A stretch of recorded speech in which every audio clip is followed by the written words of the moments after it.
Sejam todos bem-vindos ao Teologia com Açaí. Meu nome é Lucas Delano e o tema de hoje é: qual a melhor tradução da Bíblia?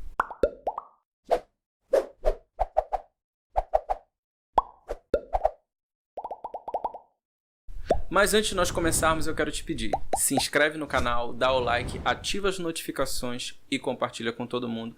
O seu like e a sua inscrição são fundamentais para esse canal continuar funcionando. Qual é a melhor tradução da Bíblia? King James, Almeida, NVI, tradução na linguagem de hoje, a mensagem? Bom, para responder essa pergunta, a gente vai precisar pontuar algumas coisas em relação a traduções. Nós vamos dividir esse tema e depois eu vou juntar tudo de novo para tentar dar um veredito final, tá bom? Bom, em primeiro lugar, eu queria esclarecer uma questão. Hoje nós não temos mais disponíveis os primeiros manuscritos, os originais da Bíblia, que são chamados de autógrafos. São aqueles textos que foram escritos diretamente pelos autores, como Paulo, Davi, Moisés e os evangelistas, ou os amanuenses, que eram secretários que redigiam os textos enquanto os apóstolos ou os autores bíblicos narravam os textos.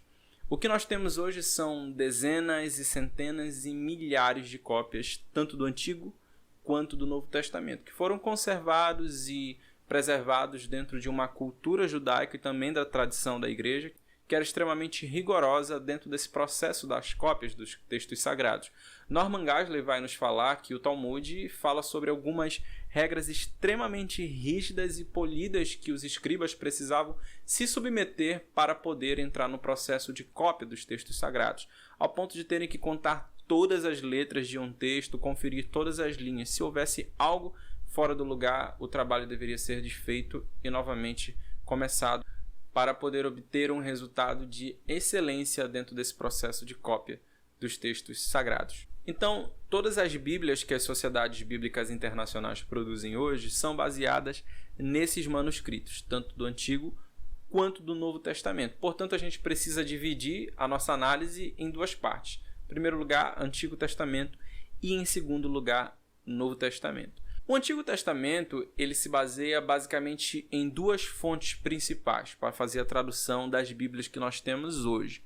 Em primeiro lugar, a Septuaginta. A Septuaginta é a tradução grega do texto hebraico do Antigo Testamento. Ela possui esse nome porque, segundo a tradição, 72 escribas judeus se reuniram para fazer a tradução do texto hebraico para o texto grego, e quando eles se juntaram, todas as 72 traduções estavam extremamente idênticas. Isso é a narrativa da tradução, mas de qualquer forma, todas as páginas da Septuaginta possuem o número 72 registrado e ela leva esse nome. A Septuaginta era a tradução da Bíblia hebraica utilizada pelo povão, por assim se dizer, na época de Jesus, tendo em vista que o grego era a língua vernacular, a língua utilizada no comércio, portanto, somente os escribas, a alta sociedade da cultura hebraica, tinha acesso aos textos hebraicos.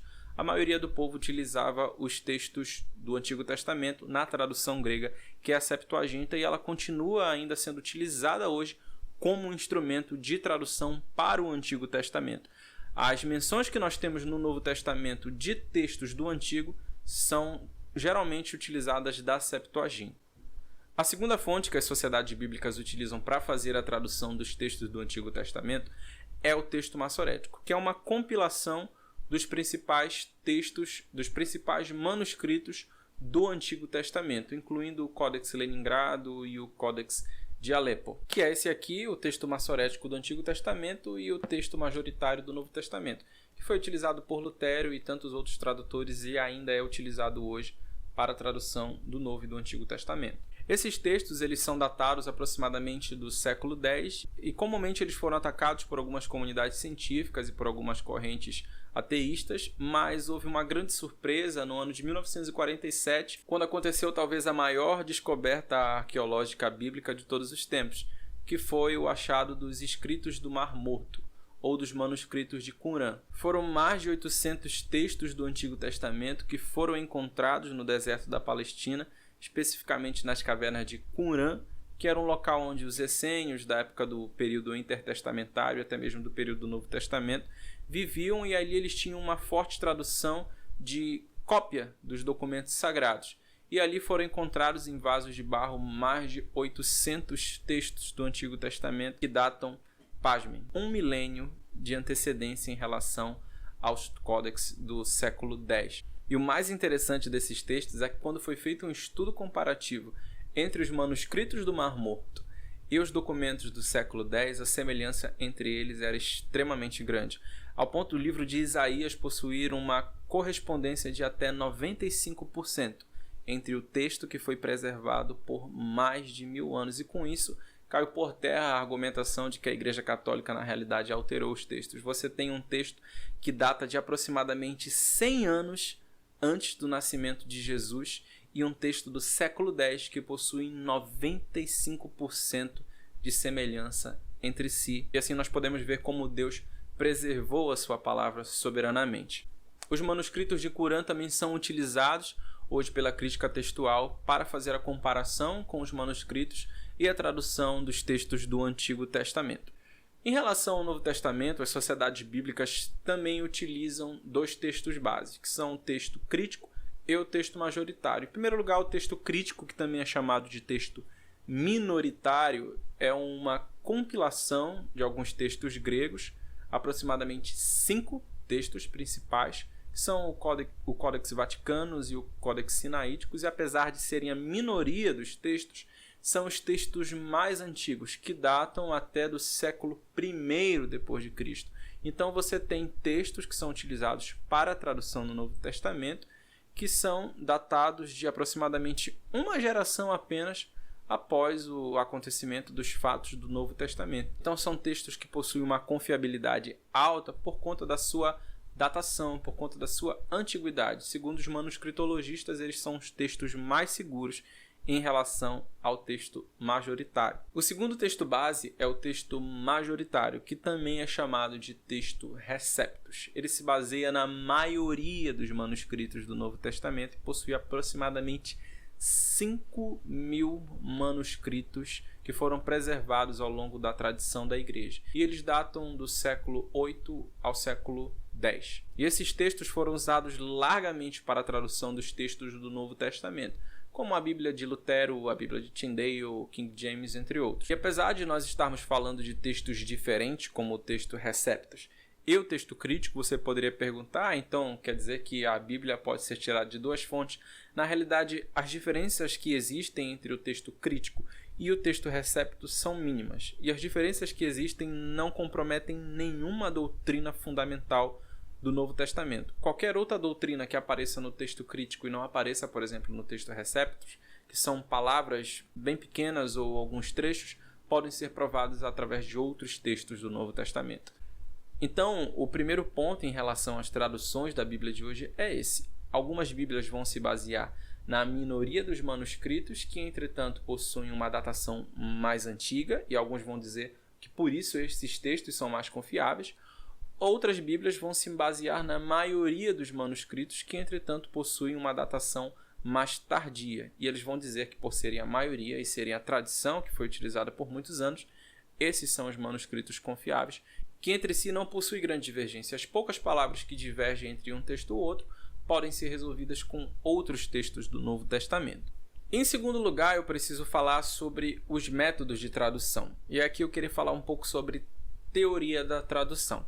Existem basicamente dois métodos que as sociedades bíblicas e os teólogos utilizam para fazer as traduções do texto, tanto do Antigo quanto do Novo Testamento. Aqui se aplica para os dois casos. O primeiro método é a equivalência formal. O segundo método é a equivalência dinâmica ou equivalência funcional, também é chamado assim. A equivalência formal, ela basicamente vai fazer uma tradução palavra por palavra, de forma que a sua intenção é tentar ser mais fiel possível ao texto, tentando reproduzir na íntegra aquilo que o autor bíblico quis dizer. Por exemplo, Apocalipse 20:14, no texto grego diz assim: Kai o thanatos, kai o hades, ebletesan esten limnen tu pyros. A Almeida, Revista Atualizada, vai traduzir da seguinte forma: então a morte e o inferno foram lançados no lago de fogo. A NVI vai trazer a seguinte tradução: então a morte e o Hades foram lançados no lago de fogo. Já a NVT vai fazer uma tradução que eu achei muito interessante: então a morte e o mundo dos mortos foram lançados no lago de fogo. E a substituição interessante aqui é na palavra Hades. O texto original diz: Kai o Thanatos, Kai o Hades, e a morte e o inferno, ou e a morte e o mundo dos mortos. A ARA, que é a Almeida Revista Atualizada, vai traduzir Hades por inferno, que não é uma tradução muito feliz, mas é uma possibilidade para a palavra grega. A NVI ela não vai arriscar e vai trazer a palavra no original. Ela vai dizer e a morte e o Hades, ou seja, ela não vai fazer uma tradução. Mas a opção da NVT foi uma tradução mais fiel, porque ela procurou trazer o significado para os dias de hoje de um texto antigo. Hades, no contexto grego, era o local onde as pessoas iriam após a sua morte.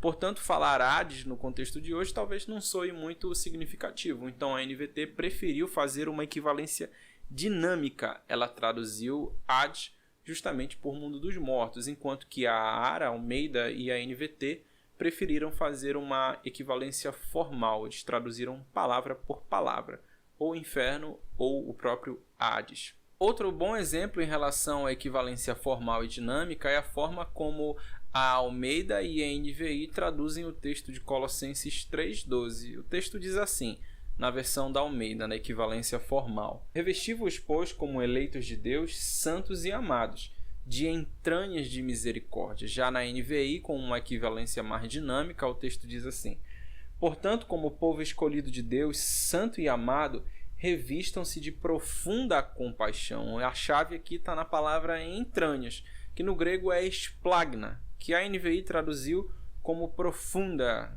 Entranhas de misericórdia, ela traduziu como profunda compaixão. E a palavra esplagna, de fato, significa entranhas, porque no contexto grego eles acreditavam que era nas entranhas que estava a sede dos sentimentos, do amor, do afeto e etc. Então Paulo diz, revistam-se de entranhas de misericórdias, e a Almeida vai traduzir de forma fiel ao texto original. Entretanto, a NVI não deixou de ser fiel, porque ela quis trazer uma contextualização que acaba tornando-se fiel para o leitor atual, de profunda compaixão.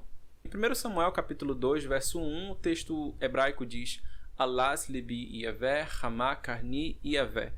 O meu coração exulta no Senhor, o meu chifre é exaltado no Senhor. É como a King James traduz o texto em uma equivalência formal.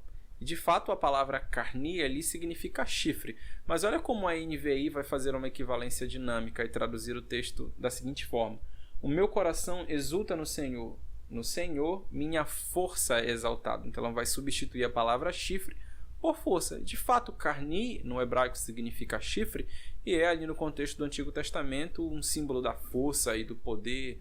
Mas nos dias de hoje fica meio estranho você falar o meu chifre é exaltado no Senhor. Então a NVI vai fazer uma tradução fiel, substituindo chifre por força, o que não significa que a tradução da King James também não seja fiel. Pelo contrário, ela é a mais próxima do original. Então existem esses dois pontos em relação a métodos de tradução. A equivalência formal, que vai traduzir palavra por palavra, de forma que o texto esteja mais próximo do original, e a equivalência dinâmica, que vai traduzir palavra pelo contexto atual do leitor, de forma que torne-se inteligível sem perder a fidelidade do texto original. Então você me pergunta, mas e aí, qual é a melhor tradução? Bom, a resposta é depende. Para quê? Você vai usar a sua tradução para um estudo, para uma exposição, para uma pregação? Obviamente, o texto mais indicado é aquele que prioriza uma equivalência formal, que está mais próximo das palavras gregas e hebraicas que foram utilizadas pelos autores bíblicos, para que você não perca ali a sintaxe do texto, a sua etimologia, e esteja o mais próximo possível do que o autor quis dizer. Entretanto, uma equivalência dinâmica não deixa de ser um texto a ser utilizado em uma pregação, uma exposição, contanto que seja usado para comparações também, e principalmente em um momento devocional é um texto bem indicado. Agora deve-se evitar os extremos, um texto totalmente formal e um texto totalmente dinâmico. Aí você tem um terceiro aspecto que é chamado de paráfrase, que não são traduções muito indicadas, digamos, para um momento de pregação ou de estudo bíblico. É o outro extremo que você tem, como por exemplo a Mensagem, a Nova Tradução na Linguagem de Hoje, que não são bem traduções do texto original, são mais paráfrases, ou seja, o tradutor ele vai olhar o texto e ele vai tentar traduzir teologicamente o texto no que ele acha que o texto quis dizer para poder trazer para o contexto atual. Então ele não procura ser tanto fiel ao texto original, mas ele procura trazer um significado do que aquele texto quis dizer. E nesse afã de trazer um significado muito contextual, acaba-se por perder alguma carga de propriedade que determinadas palavras têm no texto original e que a equivalência dinâmica carrega e a equivalência formal também carrega. Por exemplo, existe um texto na mensagem que fala sobre a justificação. Ao invés de ele utilizar, acho que é Romanos 5, ao invés de ele utilizar a palavra justificação, ele utiliza aceitação, mas não é a mesma coisa. Justificar é um ato legal que no tribunal de Deus o homem é considerado justo por conta do mérito de outra pessoa, que no caso é Cristo. E por ele ser justificado, ele é aceito. Não são a mesma coisa. Apesar de a alegação deles dizer que o homem é justificado, então ele é aceito. A aceitação é uma das consequências da justificação. Então, quando você substitui termos sem considerar o seu sentido teológico, você acaba por empobrecer ou até mesmo desvirtuar o texto no seu sentido original. Então, deve-se evitar os extremos. Nenhum texto totalmente formal, arcaico, o qual você não vai conseguir compreender, a não ser que você tenha um arcabouço teológico e linguístico para compreender uma versão muito antiga e literal da Bíblia, e nenhum texto totalmente parafraseado, de forma que você vai perder o sentido e a carga de significado que determinadas palavras têm em seu sentido teológico no texto original. Então, se você vai utilizar para uma pregação, eu priorizaria a Almeida, a NVI, a King James também é uma boa tradução, mas se você for utilizar para um momento devocional, estudo, você pode sim utilizar a mensagem, a Bíblia na linguagem de hoje, mas para comparação, não utilize ela como texto base para todos os seus devocionais, mas utilize como comparação, e com certeza existem textos que foram muito bem traduzidos na mensagem, na Bíblia na linguagem de hoje. A ideia aqui não é criticar essas traduções, mas trazer uma certa cautela em relação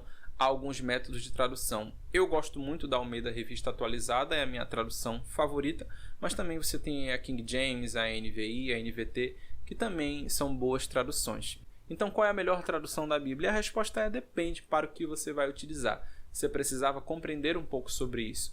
Quais são os textos bases que as Bíblias se utilizam para fazer as traduções e quais são os métodos que as sociedades bíblicas utilizam para fazer as traduções. Então, lembrando que as traduções que nós temos hoje são traduções confiáveis, são produzidas por sociedades bíblicas que compõem seu corpo acadêmico teólogos, linguistas, doutores nas suas áreas, especialistas como Luiz Saião e tantos outros, que se baseiam em manuscritos confiáveis. Lembrando que o Novo Testamento é um dos livros mais confiáveis da Antiguidade, um dos livros mais bem atestados, que possui mais de 5.000 cópias, enquanto tantos outros livros da Antiguidade, como os livros de Platão e outros livros, possuem apenas 10 ou 12 cópias, e o Novo Testamento possui mais de 5.000, além da sua contemporaneidade em relação à época do Novo Testamento, que é uma distância muito pequena em relação a tantos outros livros. É um livro muito bem atestado, é a palavra de Deus confiável,